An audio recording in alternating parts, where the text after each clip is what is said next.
सकती है, तूफानों से कश्ती भी निकल सकती है। होके मायूस यूं ना अपने इरादे बदल, तेरी किस्मत कभी भी बदल सकती है। तो बाबू इसी के साथ मैं आज मैथ्स मिशन 100 के 17वें क्लास की ओर अग्रसर हूं और आज के क्लास में मैं आपको प्रॉफिट एंड लॉस का एक बहुत ही बेहतरीन कह सकते हैं टाइप, जहां से हर एग्जाम प्रश्न पूछता है, वो मैं आपको कराने वाला हूं।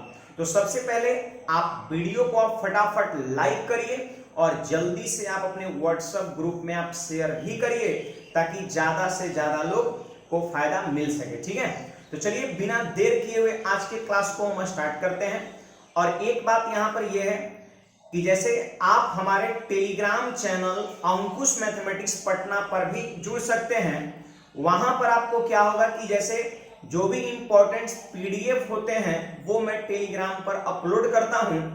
और दूसरी फायदा यह है कि जैसे मान लेते हैं आपको मैथ्स में किसी भी तरह का या किसी भी क्वेश्चंस में डाउट है, तो आप अपने डाउट को भी उस टेलीग्राम ग्रुप में आप क्लियर कर सकते हैं। ठीक है, तीसरी नंबर चीज ये है कि जैसे कोई भी कर सकते हैं इंपॉर्टेंट नोटिस जो आपका जानना बेहद जरूरी है, वो सारी इंफॉर्मेशंस आपको टेलीग्राम पर समय दर समय मिलता रहेगा। ठीक है, तो चलिए बिना देर किए हुए हम आज के क्लास को स्टार्ट करते हैं और देखते हैं कि ये प्रॉफिट एंड लॉस का इस टाइप का क्वेश्चन, ऐसे देखिए टाइप तो आपको थंबनेल पर दिख ही गया होगा क्वेश्चंस किस टाइप का है। ठीक है, तो आज के क्लास में हम इसे बिल्कुल कर सकते हैं, चुटकियों में हल करना सिखाएंगे और आज के बाद ये प्रश्न आपसे बनेगा, ये मेरी दावा है। तो चलिए क्वेश्चन नंबर 1 आपको स्क्रीन पर दिख रहा है और कहता है एक वस्तु 12% लाभ पर बेची गई। ठीक है, देखिए सबसे पहले तो आप ये जानिए कि किसी भी वस्तु का जो कॉस्ट प्राइस होता है, लागत मूल्य होता है, जिस पर आप चीज को खरीदते हैं, वो अपने आप में 100% होता है। याद हो गया, सीपी कितना परसेंट होता है बाबू? 100% होता है। तो सोचिए जरा, यहां पर हम लिख दिए सीपी लिख दिए और यहां पे हम लिख दिए एसपी। ठीक है, और कहता है कि एक वस्तु 12% लाभ पर बेची गई। इसका मतलब यह है कि अगर हम 100 में खरीदे होंगे, 100% में चीजें खरीदे होंगे और 12% के लाभ पर बेचा गया, इसका मतलब 112 में बेचा गया। देखिए बाबू, जितने परसेंट का लाभ होगा उसको 100 में जोड़ देंगे तो सेलिंग प्राइस कहलाएगा, और मान लेते हैं जितने परसेंट की अगर हानि होगा उसको 100 में घटा देंगे तो वो सेलिंग प्राइस आपका हो जाएगा। ठीक है, अब सुनिए, कहता है यदि उसका लागत मूल्य मतलब होता है क्रय मूल्य 10% कम होता। अब देखिए यहां पर पहले क्रय मूल्य कितना था? 100 था। कहता है यदि 10% कम होता, तो बोलिए 100 का 10% कितना? 10 ही ना होगा। 10 इसमें से जब कम करेंगे तो कितना हो जाएगा? 90 हो जाएगा। यदि लागत मूल्य 10% कम होता मतलब कितना होता? 100 नहीं 90 होता। और विक्रय मूल्य 5.75 रुपीज अधिक होता। देखिए यहां पर ये सेलिंग प्राइस कितना है? 112%। ये सारा किसमें? परसेंट में आपका है, ये परसेंट में, ये परसेंटेज में है।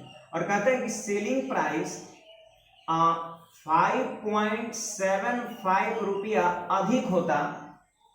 तो देखिए ऐसा नहीं कि यहां पर 112 में हम इसको ऐड कर देंगे, कभी नहीं, क्योंकि ये परसेंट है और ये रुपया है, दोनों अलग अलग जाति का है, आप दोनों को कभी नहीं जोड़ सकते हैं। ठीक है, अब यहां पर क्या कहता है कि विक्रय मूल्य सेलिंग प्राइस 5.75 रुपए अधिक होता तो उसे 30% का प्रॉफिट होता है। देखिए बाबू, अगर मान लेते हैं कि पहले आप जितने भी रुपए में बेचे हैं, अगर उससे इतना रुपया ज्यादा में बेचते ना तो आपको 30% का प्रॉफिट होता। तो 30% का प्रॉफिट किस पे लगेगा? ये नया वाला सीपी पर लगेगा। ऐसे में आपको बता दूं कि प्रॉफिट या लॉस जो होता है वो हमेशा कॉस्ट प्राइस पे होता है, तो 30% का जो लॉस होगा वो इस पे होगा। तो चलिए आप हमको जल्दी से बताइए कि 90 का 30% कितना होगा। तो देखिए सिंपल सी बात है, कोई भी संख्या में अगर एक अंक के पहले डेसिमल बैठा देते हैं तो वो 10% हो जाता है। तो 10% की वैल्यू अगर 9 है तो 30% की वैल्यू कितना होगा? 27। यानी 90 का 30% जब आप निकालिएगा तो कितना आएगा? 27 आएगा। आप देख लीजिए, 90 और गुणा 30% निकालना है तो बटा कितना? 100, 2 जीरो ऊपर और नीचे खत्म हो गया 27। इसका मतलब 27 क्या हो रहा है, लाभ हो रहा है। बोलिए बाबू 90 में आप खरीदे और 27 लाभ हो रहा है, तो 90 और 27 कितना हो गया, 117 हो गया। इसका मतलब 117 हो जाएगा, सेलिंग प्राइस हो जाएगा। बात को समझिए, 117 आपका सेलिंग प्राइस हो जाएगा। अब आप खुद सोचिए कि पहले का सेलिंग प्राइस कितना था, 112, और नया वाला सेलिंग प्राइस कितना हो गया, 117। कितना प्रतिशत सेलिंग प्राइस बढ़ गया बाबू, जल्दी बोलिए। इससे कितना परसेंट ज्यादा है, तो 5% ज्यादा है। 5% ज्यादा है तो 5% ये सेलिंग प्राइस बढ़ा क्यों, तो क्वेश्चंस में एकदम साफ क्लियर है कि 5.75 रुपया अधिक में बिका है। 5.75 रुपीज अधिक में बेचा गया है, यही वजह है कि 5% सेलिंग प्राइस क्या हो गया, बढ़ गया है। इसका मतलब 5% की वैल्यू जो होगा वो 5.75 रुपये आपका होगा। ठीक है, देखिए ना, परसेंटेज में कितना बढ़ा, 5%, और रुपया में कितना बढ़ा, इतना रुपए, तो 5% बराबर इतना रुपया। आप चाहे तो यहाँ पर 5 से इसको काट भी सकते हैं, देखिए 1.15, ठीक है, यानी 1% बराबर कितना, 1 रुपया 15 पैसा। अब देखिए मेरा यहाँ पर दो क्वेश्चंस है। पहला क्वेश्चन ये है कि वस्तु का सीपी बताओ, क्रैमुल। तो क्रैमुल जब निकालना रहेगा पहला नंबर, तो 1% की वैल्यू तो मिल ही गया है। क्रैमुल हमेशा क्या परसेंट होता है, मैंने क्या बताया, 100% होता है। तो 1% अगर 1.15 के बराबर है तो 100% की वैल्यू कितना होगा, तो 100 से हम इसको क्या करेंगे, गुणा कर देंगे। अरे 1% बराबर इतना, तो 100% का मान, तो 100 से गुणा कर देंगे और 115 रुपया कर सकते हैं, आपका पोस्ट प्राइस हो जाएगा। क्लियर है बात, यानी पहला क्वेश्चन का आंसर हो गया 115 रुपया। अब हमसे मान लेते हैं दूसरा क्वेश्चन का पूछ रहा है, आंसर कितना होगा, तो सुनिएगा। दूसरा क्वेश्चन क्या करेगी, 20% लाभ पाने के लिए एसपी क्या होना चाहिए। तो एक बात बताइए, सीपी हमेशा कितना, 100% होता है, और अगर आपको 20% का लाभ कमाना है, इसका मतलब 120% भी क्रैमुल होगा। ठीक है, 20% अगर आपको प्रॉफिट कमाना है तो 100% क्रैमुल और 20% लाभ भी, क्रैमुल कितना हो जाएगा, 120%। तो यहाँ पर सिंपली हमको 100% ना निकाल करके 120% का मान निकालना होगा। अगर 20% लाभ कमाने के लिए पूछ देगा तो 1% बराबर 1.15, इसलिए 120% इक्वल टू व्हाट, तो हम सिंपली क्या करेंगे, 120 गुणा 1.15 कर देंगे। ठीक है, अब देखिए यहां पर ध्यान दीजिए कि ये जब 0 से गुणा होगा तो दशमलव जो है यहां पर आ जाएगा। क्लियर है बात। अब देखिए 12 गुना 11 करिए तो 132, और 12 को आधा से गुना करिए 6 और, तो 132 और 6 कितना, 138, और 138 रुपया हम कह सकते हैं सेकंड क्वेश्चन का आंसर हो जाएगा। तो देखिए वैसे एग्जाम में यहां पर दोनों क्वेश्चन नहीं पूछता है, आपसे या तो सीपी पूछेगा इस तरह के प्रश्न में, और नहीं तो आपसे क्या पूछेगा, एसपी पूछेगा। फिर से मैं दोहरा दे रहा हूं, आप जरा ध्यान समझिएगा, जिनको जिनको डाउट हुआ है वो आप फिर से एक बार देखिए। ठीक है, देखिए क्वेश्चन कहता है एक वस्तु 12% लाभ पर बेची गई, इसका मतलब अगर क्रय किया गया 100% पर तो विक्रय कितना है, 112%। यदि उसका लागत मूल्य 10% कम होता, मतलब कितना होता, 90 होता, 90% होता, देखिए 10 इससे कम कर दिए, और बिक्री मूल्य इतने रुपए अधिक होता है। तो देखिए यहां पर ये सारी बातें परसेंटेज में था, बट यहां पर रुपया में दे दिया है, तो विक्रय मूल्य क्या करा कि इतना रुपया ज्यादा होता, तो ऐसा नहीं कि 112 में इसको हम जोड़ देंगे, क्योंकि ये परसेंट है, रुपया है, कभी नहीं जुटेगा। उसके बाद पढ़िए, आपको क्लियर हो जाएगा। तो कहता है कि तो 30% का लाभ होता, तो 30% का लाभ होता, अगर इतना रुपया ज्यादा बिकेगा ना तो 30% का प्रॉफिट होगा। तो देखिए यहां पर नया वाला विक्रय मूल्य, हमको ये वाला विक्रय मूल्य लिखना है कंपलसरी, ये जगह का मान जरूर लिखना है। और ये जो होता है ना, रुपया जो दिया रहता है वो ये दोनों सेलिंग प्राइस का डिफरेंस होता है, अंतर होता है। तो 30% का लाभ होता तो नया वाले क्रय मूल्य पे, तो 90 का 30%, तो 90 गुना 30 बड़ा 127। अब बोलिए 90 क्रय मूल्य है और 27 लाभ हुआ, तो विक्रय मूल्य कितना होगा, 90 प्लस 27 117। अब देखिए विक्रय मूल्य कितना ज्यादा, 5% ज्यादा, क्यों? क्योंकि इतना रुपया ज्यादा में बेचा गया, तो 5% की वैल्यू इतना, तो 1% की वैल्यू इतना। अब आपसे दो क्वेश्चन पूछ रहा है, पहला क्वेश्चन में क्रय मूल्य, तो आप 100% का मान निकाल लीजिए, और 20% लाभ कमाने के लिए विक्रय मूल्य, दूसरा क्वेश्चन में तो 120% का मान निकाल लीजिए। तो सिंपली 1% की वैल्यू आपके पास है, अगर 100% निकालना है तो इसमें 100 से गुणा कर दीजिए, और अगर 120% का मान निकालना है तो 120 से गुणा कर दीजिए। ये रहा पहला और दूसरा क्वेश्चन का आंसर। तो उम्मीद है आप सभी लोग क्वेश्चंस को समझे होंगे। तो मैं आपसे ये चाहता हूं जल्दी से आप सभी लोग कमेंट करके यस, कमेंट में आप यस लिख करके मैसेज करिए जो लोग भी समझे हैं, और मैं ये जानना चाहता हूं कितने लोग ये प्रश्न को पहला अटेम्प्ट में ही समझ पाए। वैसे देखिए अगर मान लेते हैं किसी को तनिक भी डाउट भी रह गया है, तो मैं काफी सारा क्वेश्चन आज के क्लास में लेने वाला हूं आपके प्रैक्टिस के लिए, और आगे ये चीजें और धीरे धीरे इंप्रूव होता चला जाएगा। ठीक है, तो चलिए एक और बेहतरीन क्वेश्चंस पे बढ़ते हैं, आप जरा ध्यान से समझिएगा। ठीक है, सेकंड क्वेश्चन से, ये आपका सेकंड क्वेश्चन है, एक वस्तु 15% लाभ पर बेची गई। लीजिए यहां पर मैं कॉस्ट प्राइस लिख दिया, और कॉस्ट प्राइस आपको पता है 100% ऑलवेज होता है, और 15% जब प्रॉफिट पे बेचा गया तो सेलिंग प्राइस जो है वो आपका कितना हो गया, 115% हो गया। क्लियर है बात? 15% लाभ पर बेचा जाएगा तो सेलिंग प्राइस लिखने के लिए हम 1500 में जोड़ देंगे। ठीक है, 115 हो गया। अब कहता है कि यदि उसका लागत मूल्य 25% कम होता, लीजिए पहले का क्रय मूल्य कितना है, क्रय मूल्य और लागत मूल्य कॉस्ट प्राइस तीनों सेम ही होता है। ठीक है, पहले का कॉस्ट प्राइस था 100%, कहता है कि लागत मूल्य 25% कम होता है, इसका मतलब कितना होता, 75, 100 में से 75% होता, और विक्रय मूल्य 60 रुपया कम होता, विक्रय मूल्य 60 रुपया कम होता। तो आप तो यहां पर चीज को समझ चुके हैं कि 60 रुपया कम होता विक्रय मूल्य, तो ऐसा नहीं कि 115% में से 60 रुपया घटा दें, कभी नहीं, ये परसेंट है, रुपया है, कभी नहीं घटेगा। आप ये समझिए कि 60 रुपया जो दिया हुआ है वो समझिए ये दोनों के बीच का डिफरेंस है। ठीक है, कहता विक्रय मूल्य 60 रुपया कम होता तो 32% का लाभ होता, तो 32% का लाभ होता। अब 32% लाभ किस पे होगा, इस पे होगा, होगा कि नहीं, 32% का लाभ इस पे होगा। तो मैं आपसे जानना ये चाहता हूं कि 75% का मतलब गुना 32% कितना होगा, तो 32/100 कर देंगे। अब देखिए यहाँ 25 से 3 बार में कटेगा, और 25 से 4 बार में, और 4 से ही कट जाएगा 8 बार में, तो कितना होगा बाबू, जब मैंने 75 का 32% निकाला 32/100 तो 24% आ गया, आया 24% आ गया आपका। अब देखिए यहाँ पर 75 में 75% तो क्रय मूल्य है, और 75 का 32% जब निकाले तो आया 24 प्रॉफिट हो रहा है। सोचिए 75 में खरीदे हैं और 24 का प्रॉफिट हो रहा है, तो कितना में बिकेगा, तो 75 और आप 24 को जोड़ दीजिए, तो 75 और 25 100 होता है, लेकिन 75 में जब 24 जोड़ेंगे तो 99 हो जाएगा। यानी हम ये कह सकते हैं कि 99% जो है वो सेलिंग प्राइस हो जाएगा, सेकंड वाला। अब 60 रुपया क्या है श्रीमान, तो कहिएगा ये दोनों के बीच का डिफरेंस है। क्वेश्चन क्या बोल रहा था, 60 रुपया कम में बेचता, तो मैं आपसे ये पूछ रहा हूं कि पहले वाले सेलिंग प्राइस के कंपैरिजन में ये वाला सेलिंग प्राइस कितना परसेंट कम है, तो कहिएगा 16% कम है। जल्दी बोलिए कितना कम है, 16% कम है, 16% कम है। 115 से 99 कितना कम है, 16% कम है।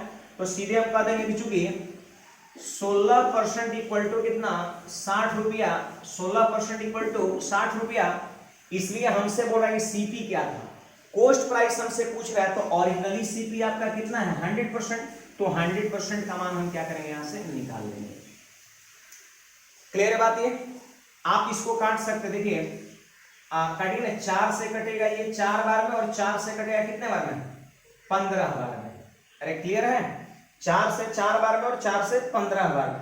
अब देखिए 4% की वैल्यू कितना हो गया 15, इसलिए 100% निकालना है। 100% क्यों, क्योंकि सीपी 100% होता है। अब बताइए इसका ही 25 गुना है क्या, अरे 4 का ही 25 गुना है, तो इधर भी 25 गुना होगा, उधर भी 25 गुना होगा। चलिए 25 को 15 से गुणा करें, तो 25 को 10 से गुणा करेंगे 250, और 25 को 5 से गुणा करेंगे, और तो कितना 125, 250 और 125 जोड़ दीजिए 375, 375 आपके क्वेश्चंस का आंसर हो गया। बुझाई कि ना, बुझला? चलिए अच्छी बात है, आप सभी लोग चीज को समझ रहे हैं। तो देखिए सिंपल सी बात यहाँ पर यह है कि एक वस्तु 15% लाभ पर बेची गई, तो सिंपली क्रैमुल अगर 100 होगा तो ये 115 हो जाएगा, ठीक है। अब कहते यदि उसका लागत मूल्य 25% कम होता, मतलब कितना 75, और विक्रय मूल्य 60 रुपया कम होता है, और विक्रय मूल्य 60 रुपया कम होता है, इसका मतलब समझिए कि 60 रुपया जो दिया है ना, ये दोनों सेलिंग प्राइस के बीच का डिफरेंस होगा। अब यहां पर ये तो सेलिंग प्राइस मेरे पास है 15% लाभ, जैसे ही बोला लिख दिया, लेकिन ये वाला लिखना थोड़ा सा चैलेंजिंग चीज है। तो क्या करेंगे, इसके लिए यहां पर दिया हुआ है कि तो 32% का लाभ होता, तो आप 75 का 32% निकालिए ना, कितना है 24। अब सोचिए 75 में आप खरीदे हैं और 24 का लाभ हो रहा है, इसका मतलब बिकेगा कितने में, 75 प्लस 24 99 में, तो 99 और 115 ये सेलिंग प्राइस है। आप देखिए इससे कितना परसेंट कम है सेलिंग प्राइस, तो 16% कम है। रुपया में कितना है 60 रुपया, तो 16% 60 रुपए के बराबर है। देखिए यहाँ परसेंट में डिफरेंस और रुपया में डिफरेंस, यही परसेंट और रुपया के बीच कर सकते हैं तुलना हो जाएगा। और जो आपसे पूछेगा, सीपी पूछ रहा है तो 100% की वैल्यू निकालिए। बोलेगा 15% प्रॉफिट के लिए कितना बेचना होगा, तो 115% का मान निकालते हैं। बोलता है कि 1% हानि के लिए वस्तु का विक्रय मूल्य क्या होगा, तो 99% का मान निकालते। देखिए 1% की अगर हानि हो तो सेलिंग प्राइस हो जाएगा 100 माइनस 1, 99% हो जाएगा, ठीक है। अगर हानि की स्थिति में विक्रय मूल्य लिखना हो तो 100 से घटा के लिखेंगे, और लाभ के केस में अगर विक्रय मूल्य लिखना हो तो 100 में जोड़ के लिखेंगे। तो उम्मीद है आप सभी को ये चीजें समझ में आ रहा होगा। और देखिए आप क्लासेज को एक मूवी और वीडियो की तरह मत देखिए, सॉरी मूवी कर सकते हैं, फिल्म की तरह मत देखिए। आप पेन पेपर के साथ बैठिए और प्रयास आपका ये रहे कि इससे हम कुछ चीजें को गेन कर सके, है ना। इसमें कुछ चीजें नहीं, 100% हम चीज को सीख सके, ये आपकी कोशिश होनी चाहिए। तब आपको कर सकते हैं ये आधा घंटा, 45 मिनट, 1 घंटा, जो भी जितना भी देर क्लास चले उसका कर सकते हैं। इंपॉर्टेंस को समझिए या उसके समय को आप यूटिलाइज करने का ये सही तरीका है कि आप पेन पेपर के साथ बैठिए और चीजों को नोट करिए, और जैसे ही कर सकते हैं आप तो टाइप पढ़िए, मैंने आपको सिखा दिया।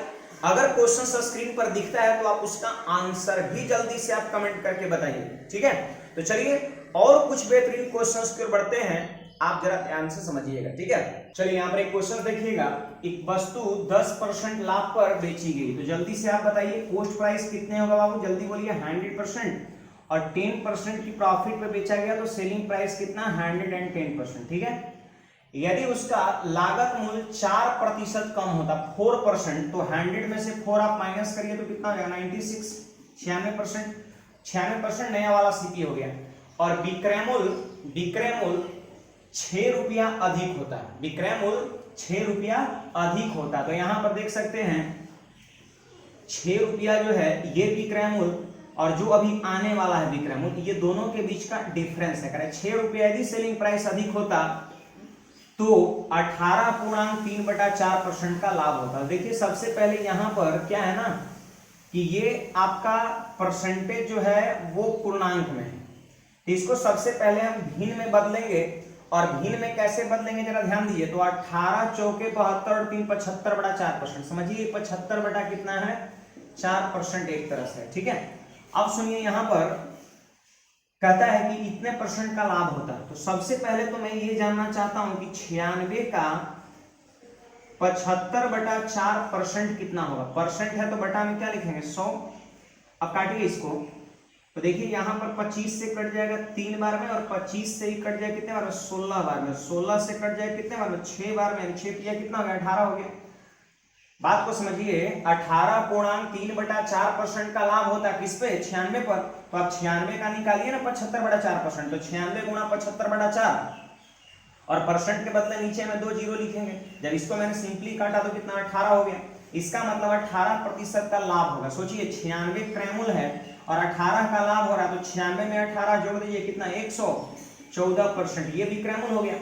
अब आप देखिए कि पहले वाले विक्रय मूल्य से अभी वाला विक्रय मूल्य कितना परसेंट ज्यादा है, 4% ज्यादा है। 110 114 4% ज्यादा नहीं हुआ, तो कह देंगे चूंकि 4% इक्वल टू कितना 6 रुपया।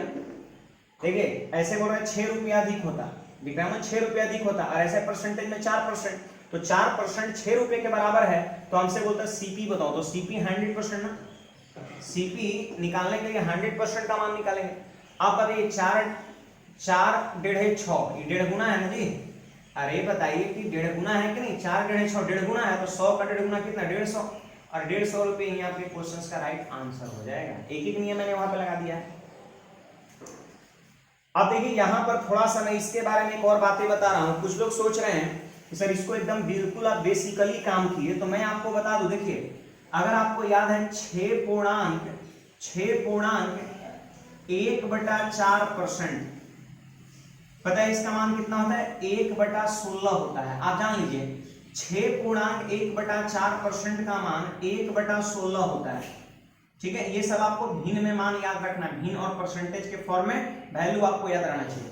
अब मैं देख रहा हूं कि 6 का 3 गुना है 18 और 1/4 का 3 गुना है 3/4। इसका मतलब इसका मान होता है भिन्न में 1/16 और इसका ये 3 गुना है, तो इसका भिन्न में मान कितना होगा, भिन्न में मान कितना होगा, तो इसका भी 3 गुना हो जाएगा। तो 1/16 का 3 गुना 3/16, आप 3/16। देखिए ये सारी चीज याद रहना चाहिए आपको, ठीक है। ऐसे में जब आपको कंपाउंड इंटरेस्ट पढ़ाया हूं यूट्यूब पर, चक्रवृद्धि ब्याज, साधारण ब्याज में सब पढ़ा चुका हूं, तो चक्रवृद्धि ब्याज का जो पहला क्लास था उसी दिन मैंने ये भिन्न और परसेंटेज के बीच कह सकते हैं काफी सारा मैंने रिलेशन लिखा था और आपको मैंने याद करने के लिए कहा, ठीक है। और कैसे ये चीजें बनता है, इसकी फॉर्मेशन कैसे होता है, वो सारी चीज मैं आपको बताया था। तो देखिए यहाँ पर 3/16 लाभ हो रहा है, तो 96 का 3/16 कितना होगा, तो 16 से कटेगा, 6 बार में 6 दिया 18, डायरेक्ट 18 कर लेंगे, इतना करने की जरूरत नहीं। तो उम्मीद है आप सभी को ये क्वेश्चंस भी क्लियर हो गया होगा, और कुछ बेहतरीन क्वेश्चंस के बढ़ते हैं, आप ध्यान से समझिएगा बस, ठीक है। चलो बाबू यहाँ पे देखो, ये जो क्वेश्चन नंबर 4 है वो पिछले जो मैंने टाइप बताया उसके कंपेरिजन में थोड़ा डिफरेंट है। वहां पर क्या था ना कि जैसे पढ़िए पता चल जाएगा, एक व्यक्ति सामान को 25% लाभ पर बेचता है, तो जैसे अगर सीपी कह सकते हैं अगर 100% होगा, तो यहां पर बताइए एसपी कितना होगा, 25% लाभ पर बेचता है तो 125% होगा। क्लियर है। अब यदि वह 900 रुपया कम में खरीदता है, 900 रुपया कम में खरीदता है और 900 रुपया कम में बेचता है, यहां पर क्या था ना, पिछले प्रश्न में क्या था कि ये चीजें परसेंटेज में दे रखा था और रुपया वाला टर्म सिर्फ एक ही को था, बट यहां पर देखिए कर यदि 900 रुपया कम में खरीदता है तो बाबू ये 100% है, ठीक है। 900 रुपये कम में खरीदता है तो इसमें से आप 900 रुपये नहीं घटा सकते हैं, परसेंट में से आप रुपये को नहीं घटा सकते हैं, क्योंकि जाति दोनों का क्या है आपका अलग अलग है। बात को समझ में आ रहा है, समझ पा रहे बात, जाति दोनों का अलग अलग आप नहीं घटा सकते हैं। तो 900 रुपये कम में खरीदता और 900 रुपये कम में बेचता तो उसे 5% अधिक लाभ होता है। ये पॉइंट कर सकते हैं, समझिएगा, 5% अधिक लाभ होता। तो बोलिए पहले कितना लाभ हो रहा था, 25%, बोल रहे ऐसी स्थिति में 5% अधिक लाभ होता है, इसका सेंस समझते हैं, 30% लाभ। पहले 25%, बोल रहा 5% अधिक लाभ होता, मतलब 30% का लाभ होता। तो देखिए आप ऐसे लिख सकते हैं कि 30% लाभ होने का अर्थ क्या है कि 100 से 130 हो जाना। आप ये कह सकते हैं, देखिए पहले 25% लाभ हो रहा था तो रेशियो कितने का बन रहा था, 4:5, क्रैमल की क्रैमल के बीच का रेशियो 4:5 काटिए, और कह रहा बाद में क्या बोल रहा है 5% अधिक लाभ हो रहा है, इसका मतलब 30% लाभ हो रहा है। तो बोलिए क्रैमल और बिक्रैमल के बीच का रेशियो कितना बन जाएगा, तो हम यही कहेंगे 10:13 बन जाएगा। 0 काट के 10:13। लेकिन 900 रुपया कम यहां भी क्रैमल है, यहां भी 900 रुपया कम है क्रैमल, -900 रुपया, ठीक है, और यहां भी 900 रुपया आपका बिक्रैमल कम है। क्वेश्चन में साफ क्लियर है कि 900 रुपया कम में खरीदता, मतलब नया वाला क्रैमल पहले से 900 रुपया कम है, और 900 रुपया कम में बेचता, मतलब नया वाला बिक्रैमल इससे 900 रुपया कम है, तो कह रहा है 5% का लाभ होता है। इसका मतलब यह है, ध्यान समझिएगा, इसका मतलब यह है कि जितना डिफरेंस इन दो क्रैमल के बीच है उतना ही रुपए का डिफरेंस ये दोनों बिक्रैमल के बीच होगा। समझ में आ रहा बात, अरे 900 रुपये यहां भी कम है, 900 रुपये यहां भी कम है, तो जितना डिफरेंस ये दोनों के बीच का होगा ना, उतना ही डिफरेंस ये दोनों के बीच का भी होगा आपका। तो यहां पर रेशियो को आप सोचिए, क्या करें हम रेशियो में, अनुपात को हम कैसे बैलेंस कर दे ताकि यहां का डिफरेंस और यहां का डिफरेंस इक्वल हो जाए, और साथ साथ नीचे वाला रेशियो ऊपर वाले के कंपैरिजन में कम ही रहे, क्योंकि 900 रुपया कम है, 900 रुपया कम है तो रेशियो भी छोटा होना चाहिए ना। अभी आपको क्या दिख रहा है, इससे ही बड़ा दिख रहा है, इससे ही बड़ा दिख रहा है, मतलब नीचे वाला रेशियो छोटा भी होना चाहिए और डिफरेंस दोनों जगह समान भी होना चाहिए। तो सोचिए, नीचे वाला रेशियो फिलहाल अभी बड़ा है, लेकिन हमको नीचे वाले रेशियो को छोटा करना है, तो ऊपर वाले को क्या करना होगा, गुना करना होगा। अरे गुना करेंगे तब ना वो बढ़ेगा। तो सोचिए जरा कि किससे हम गुना करें ताकि नीचे वाला छोटा भी हो जाए और अंतर भी समान हो जाए। यही कह सकते हैं कंसेप्ट है। सुनिए, किससे गुना करें ऊपर में कि नीचे वाला रेशियो छोटा भी हो जाए और डिफरेंस बराबर भी हो जाए, यही बस सोचना है। तो सोचिए, अगर हम 2 से गुना करते हैं तो कितना हो जाएगा, 8। क्या इससे ही छोटा हुआ, नहीं। और आगे बढ़िए, 3 से अगर हम गुना करते हैं तो 12, छोटा हो गया, और 3 से गुना करेंगे 15, इससे भी छोटा हो गया। ठीक है, तो चलिए यहां पर हम 3 से गुणा कर दिए और यहां भी 3 से गुणा कर दिए। देखिए मैं आपको बता दूं कि रेशियो है, अनुपात है, अनुपात में किसी भी बराबर संख्या से दोनों तरफ गुणा कर सकते हैं, कोई प्रभाव नहीं पड़ेगा। तो सुनिए, यहां पर 12 हो गया, 10 देखिए छोटा हो गया, और यहां 15, 13 देखिए छोटा हो गया। अब खास बात तो यह है कि 12 से 10 कितना छोटा है बाबू, 2, और 15 से 13 कितना छोटा है, 2। तो आप देख सकते हैं, कह सकते हैं कि दोनों के बीच का डिफरेंस भी बराबर आ गया, और बराबर होना भी चाहिए क्योंकि 900 रुपया यहां भी कम है और 900 रुपया यहां भी कम है। तो चलिए जल्दी से बताइए, अनुपात में कितना कम है, 2 बराबर 900 रुपया। आप यहां से भी देख सकते हैं अनुपात में कितना कम है, 2, और रुपया में कितना कम है, 900। तो सीधे कर देंगे, चूंकि 2 अनुपात बराबर 900 रुपया, इसलिए 1 अनुपात बराबर 450। ठीक है, एक रेशियो की वैल्यू कितना, 450। अब हमसे बोलता है कि उस वस्तु का लागत मूल्य बताओ, क्रयमूल्य। तो क्रयमूल्य बताइए बाबू, ओरिजिनल क्रयमूल्य तो मेरा ये है। ये तो संभावित चीज है कि यदि 900 रुपया कम होता, यदि 900 रुपया कम में खरीदता तो ऐसा होता, ये तो संभावना है। लेकिन जो रियलिटी में कह सकते हैं कॉस्ट प्राइस है, मेरा पहले वाला होगा कितना, 12। कहिएगा 4 ना था, 12 का ले लिए। अरे तो ये चीजें निकला, बताइए ये जो निकला 1 अनुपात का मान 450 रुपया, वो 4 रेशियो पर निकला कि 12 लेने पर निकला, 12 लेने पर निकला, इसलिए कॉस्ट प्राइस का काम 12 करेगा। तो 1 अनुपात अगर 450 रुपए के बराबर है, हमसे क्रयमूल्य पूछता है, तो 12 अनुपात का मान निकाल लेंगे।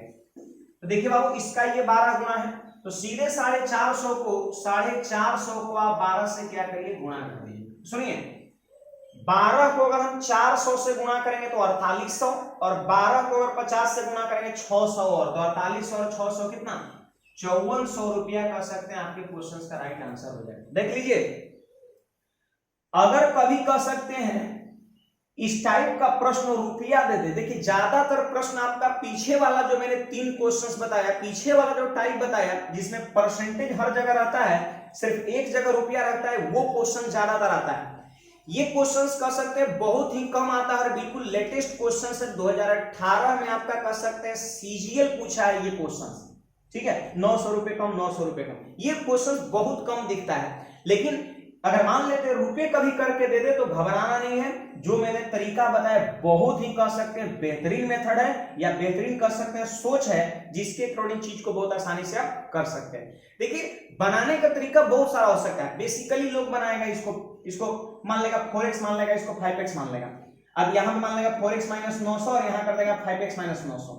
अब इसका क्या कर देगा, यहां पर इसका कर देगा 5% अधिक है, तो इसका 130% बराबर इतना कर देगा, x का मान निकल जाएगा, गुना कर देगा 4 से, क्रयमूल्य हो जाएगा। तो वो बेसिक के चक्कर में नहीं पड़ना है, आपको कॉन्सेप्ट सीखना है। और आजकल का एग्जाम तभी आप फतह कर पाएंगे जब आपके पास कॉन्सेप्चुअल चीजें रहेगा और आप कम से कम समय में चीज को कर पाएंगे। ठीक है, तो उम्मीद है आप सभी को आज का क्लास बहुत बढ़िया लगा होगा और ये टाइप आप लोगों का क्लियर भी हो गया होगा।